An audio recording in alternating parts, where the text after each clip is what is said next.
Pemirsa, menjelang Idul Fitri, PLN Unit Layanan Pelanggan ULP Mariana melakukan optimalisasi sistem distribusi listrik di Desa Sungsang, Kabupaten Banyuasin, Sumatera Selatan. Upaya ini dilakukan melalui rekonfigurasi penyulang finisi guna meningkatkan keandalan pasokan listrik bagi masyarakat. Dalam pekerjaan tersebut, PLN membangun jaringan baru sepanjang 1,2 km sirkuit untuk meningkatkan fleksibilitas manuver jaringan saat terjadi gangguan.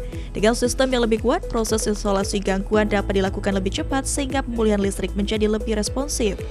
Perbaikan jaringan ini memberikan dampak positif bagi sekitar 2.500 pelanggan di Desa Sungsang.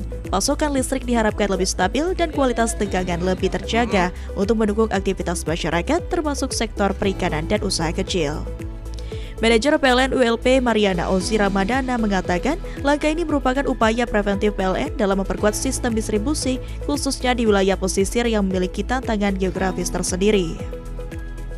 Sementara itu, General Manager PLN WD Sumatera Selatan, Jambi dan Bengkulu, Adi menegaskan PLN terus melakukan penguatan sistem kelistrikan guna memastikan pasokan listrik tetap andal menjelang Idul Fitri.